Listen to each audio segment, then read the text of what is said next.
네, 안녕하세요. 11월 8일 월요일 새벽 기도 시작하겠습니다. 예, 기도드리겠습니다. 은혜로우신 우리 하나님 아버지, 어제 주일을 또 마치고 또 새날 또 월요일을 맞이했습니다. 이번 한 주간도 주님 앞에 온전히 의탁합니다. 붙잡아 주시옵소서. 늘 주님과 동행하는 복된 발걸음 되게 하여 주시옵시고, 이제 11월, 12월 금년의 남은 두 달 동안에 내 10년 가운데 또 우리가 속한 가정과 교회 가운데 부흥의 역사가 일어나기 원합니다. 나를 붙잡아 주시고 나를 사용하여 주시옵소서. 예수님의 이름으로 기도드리옵나이다. 아멘. 네, 찬송가 357장입니다. 주 믿는 사람 일어나 다 힘을 합하여. 357장. 예전 찬송가는 397장입니다.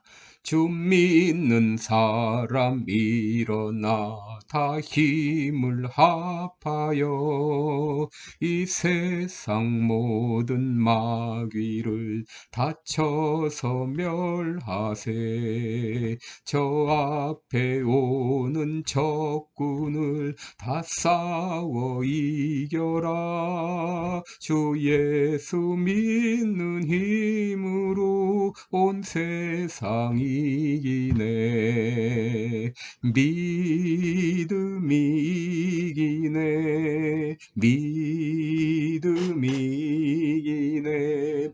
주 예수를 믿음이 온 세상 이기네. 온 인류 마귀 괴휼로 큰 죄에 빠지니 진리로 띠를 띠고서 늘 기도 드리세. 참 믿고 의지하면서 겁 없이 나갈 때 주 예수 믿는 힘으로 온 세상 이기네. 믿음이 이기네. 믿음이 이기네. 주 예수를 믿음이 온 세상 이기네. 끝까지 이긴 자에게 흰 옷을 입히고 또 영생복을 주시니 참 기쁜 일일세. 이 어두운 세상 지나서 저 천성 가도록 주 예수 믿는 힘으로 온 세상 이기네. 믿음이 이기네. 믿음이 이기네. 주 예수를 믿음이 온 세상 이기네. 아멘. 오늘은 역대하 13장 13절로 18절까지 보겠습니다. 역대하 13장 13절로 18절입니다. 제가 봉독해 드립니다. 여로보암이 유다의 뒤를 둘러 복병하였으므로 그 앞에는 이스라엘 사람이 있고 그 뒤에는 복병이 있는지라. 유다 사람이 돌이켜보고 자기 앞뒤에 적병을 인하여 여호와께 부르짖고 제사장은 나팔을 부니라. 유다 사람이 소리 지르매 유다 사람의 소리 지를 때에 하나님이 여로보암과 온 이스라엘을 아비야와 유다 앞에서 쳐서 패하게 하시니 이스라엘 자손이 유다 앞에서 도망하는지라. 하나님이 그 손에 붙이신 고로 아비야와 그 백성이 크게 도륙하니 이스라엘의 택한 병정이 죽임을 입고 엎드려진 자가 50만이었더라. 그때 이스라엘 자손이 항복하고 유다 자손이 이기었으니 이는 저희가 그 열조의 하나님 여호와를 의지하였음이라. 아멘. 18절 말씀까지 봉독했습니다. 오늘 새벽 기도에는 어제 주일 예배 설교를 요약해서 여러분께 다시 말씀을 드립니다. 오늘 제목을 하나님의 측근이 되라 이런 제목으로 같이 말씀을 나누겠습니다. 여러분 성경을 보게 되면 통일 이스라엘 왕국은 솔로몬의 아들인 르호보암 때 나라가 둘로 갈리게 됩니다. 그래서 북쪽은 이스라엘, 남쪽은 유다라 그렇게 했는데, 그런데 북쪽 이스라엘은 여로보암이 왕이 되어서 종교 탄압으로 완전히 나라가 타락했습니다.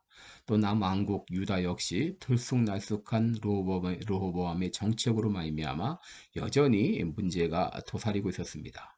이때 르호보암의 뒤를 이어 유다의 왕이 된 사람이 바로 아비야입니다. 나라는 분열되었고 전국은 매우 불안한 그런 상황이었습니다. 그런데 아비야는 다시 나라를 안정시켰고 나라의 부흥을 가져왔습니다.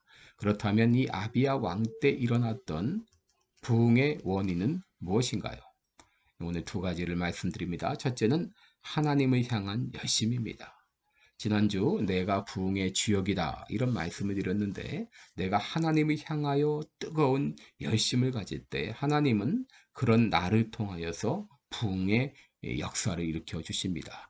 열왕기하 13장 10절을 보면 아비야는 이렇게 말합니다. 우리에게는 여호와께서 우리 하나님이 되시니 그를 우리가 배반치 아니하였고 여호와를 섬기는 제사장들이 있으니 아론의 자손이요 또 레위 사람이 수종들어 조석으로 여호와 앞에 번제를 드리며 분향하며 또 깨끗한 상에 진설병을 놓고 또 금 등대가 있어 그 등에 저녁마다 불을 켜나니 우리는 우리 하나님의 계명을 지키나 너희는 그를 배반하였느니라 라고 했습니다. 여러분 북왕국 여로보암과 남왕국의 아비야의 차이가 무엇입니까? 그것은 바로 하나님 앞에 얼마나 신실한가 하는 것입니다. 하나님 앞에 얼마나 열심히 있는가 하는 것입니다.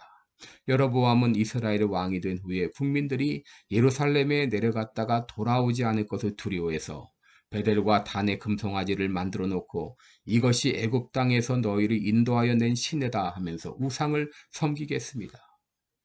그리고 레위 사람이 아닌 일반 사람들로 제사장을 삼았습니다. 그러나 반면 아비야는 신실하게 하나님을 섬겼습니다. 아비야는 여로보암에게 전정을 선포하면서 말합니다. 13장 8절을 보게 되면 이제 너희가 또 다윗 자손의 손으로 다스리는 여호와의 나라를 대적하려는도다.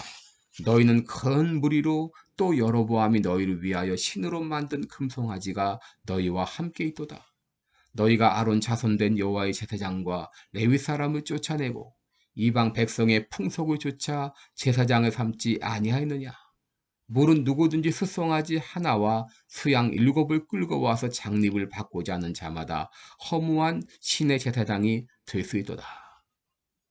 바로 여로보암이 금송아지를 만들어 섬기게 하고 또 일반 사람들로 제사장 삼은 그것을 지적하면서 너희들은 잘못된 길로 갔도다 하면서 여호와의 열심을 가지고 전쟁을 선포한 것입니다. 여러분 당시 군사력은 남유다는 군대가 40만, 북이스라엘은 군대가 80만이었습니다. 전력상으로선 이스라엘이 절대 우위에 있었습니다. 그러나 아비야는 하나님을 향한 열심을 가지고 이스라엘에게 전쟁을 선포한 것입니다. 하나님께서는 그런 아비야를 사용하셔서 유다에 부흥을 주셨습니다. 둘째, 부흥을 위해서 부르짖으며 기도할 때 부흥의 역사가 일어납니다. 13절을 보시면 여로보암이 유다의 뒤를 둘러 복병하였으므로 그 앞에는 이스라엘 사람이 있고 그 뒤에는 복병이 있는지라 그랬습니다. 유다는 한마디로 이스라엘에 완전히 포위를 당한 그런 상황입니다. 한마디로 절체절명의 위기를 당한 것입니다. 그런데 유다는 그 위기를 벗어나서 오히려 대승을 거두었습니다. 그 이유가 무엇인가요? 14절을 보시면 유다 사람이 돌이켜보고 자기 앞뒤에 적병을 인하여 여호와께 부르짖고 제사장은 나팔을 부니라. 이 절체절명의 위기에서 그들은 나팔을 불며 하나님 앞에 부르짖으며 기도했을 때에 하나님께서 여로보암과 온 이스라엘을 아비야와 유다 앞에서 패하게 하셨습니다. 18절을 보시면 그 이유를 이렇게 설명하고 있습니다. 그때 이스라엘 자손이 항복하고 유다 자손이 이기었으니 이는 저희가 그 열조의 하나님 여호와를 의지하였음이라. 여러분, 유다가 승리할 수 있었던 단 한 가지의 이유는 바로 하나님을 의지하였기 때문이라고 말하고 있습니다. 절체절명의 위기에서 하나님을 의지하면서 부르짖으며 기도할 때에 하나님은 그들에게 승리를 주신 것입니다. 여러분, 6.25 당시 대한민국은 북한 공산당의 침략에 의해서 대부분의 영토를 잃고 낙동강 아래까지 밀려난 그런 상황이었습니다. 이제 온 나라가 공산국가로 척화될 그런 절체절명의 위기에 처했습니다. 그런데 그때 1950년 9월 초 부산 초량교회에서 구국기도회가 열렸습니다. 또 부산중앙교회에서, 또 송도 백사장에서 구국기도회가 열렸습니다. 이렇게 성도들이 나라를 위해서 부르짖으며 기도했을 때에 하나님께서는 유엔군이 이제 참전하게 하시고, 또 메가더의 인천 상륙 작전의 성공으로 말미암아 절체절명의 위기에서 대한민국을 건져주셨습니다.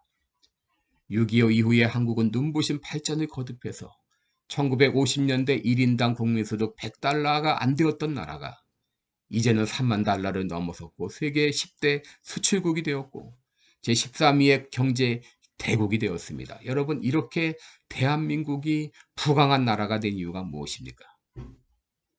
천만 기독교인들이 하나님께 부르짖으며 기도했기 때문입니다. 하나님께서는 성도들의 기도를 들으시고 6.25의 절체절명의 위기 가운데서 건져주시고 오늘날의 부흥을 허락해 주신 것입니다. 그러나 오늘날 우리들은 다시 위기를 맞고 있습니다. 2020년 시작된 코로나 바이러스로 세계가 위축되었고 신앙생활도 정체에 빠져 있습니다. 지난해 코로나 바이러스로 한국교회가 만교회가 문을 닫았다는 그런 보도가 있습니다. 여러분, 미국의 교회도 마찬가지입니다. 이제 우리는 다시 절체절명의 위기를 맞고 있습니다. 이 위기를 딛고 다시 부흥이 일어나야 될 상황입니다. 오늘 설교 제목을 하나님의 측근이 되라 이렇게 정했는데, 측근은 눈빛으로도 서로 통하는 사이를 말합니다. 아브라함은 하나님의 측근이었습니다. 그는 하나님의 벗이라는 칭함을 받았습니다. 하나님께서는 하실 일을 그에게 먼저 알리셨습니다. 다윗은 하나님의 측근이었습니다. 하나님은 다윗을 가리켜 너는 내 마음에 합한 자라고 했습니다. 하나님은 이런 일들을 통하여서 부흥을 일으키십니다. 여러분, 우리들도 하나님의 측근이 되어야 됩니다. 하나님의 측근이 되려면 하나님과 자주 만나야 됩니다. 여러분, 시간을 정해놓고 하나님과 만나 기도하시기 바랍니다. 그래서 하나님의 측근이 되시기 바랍니다. 하나님께서는 여러분 한 사람을 통하여서 위기에 빠진 우리의 상태를 벗어나서 다시 부흥을 일으켜 주실 것을 믿습니다. 여러분 자신이 하나님의 측근이 되어서 부흥의 주역이 되시기를 주님의 이름으로 축원합니다. 기도하겠습니다. 은혜로우신 우리 하나님 아버지, 참 절체절명의 위기 가운데서 유다를 건져주시고 절체절명의 위기 가운데서 대한민국을 건져주신 우리 하나님 아버지, 오늘날 우리들은 또다시 절체절명의 위기에 빠져 있습니다. 나라가 온통 어지러워 있습니다. 신앙생활이 정체에 빠져 있습니다. 교회가 수없이 문을 닫고 있습니다. 아버지여 긍휼히 여겨 주시옵소서. 이제 우리 한 사람이 하나님의 열심을 가지고 하나님께 부르짖으며 기도할 때 내가 부흥의 주역이 되어서 다시 한번 새롭게 부흥의 역사가 일어나기를 원합니다. 주님, 나를 사용하여 주시옵소서. 예수님의 이름으로 기도드리옵나이다. 아멘. 네, 오늘도 여러분 복된 하루가 되시기 바라고요. 11월, 12월 계속해서 여러분 부흥의 불길이 내 심령 가운데, 우리 교회 가운데 타오를 수 있도록 여러분 기도해 주시기 바랍니다. 고맙습니다.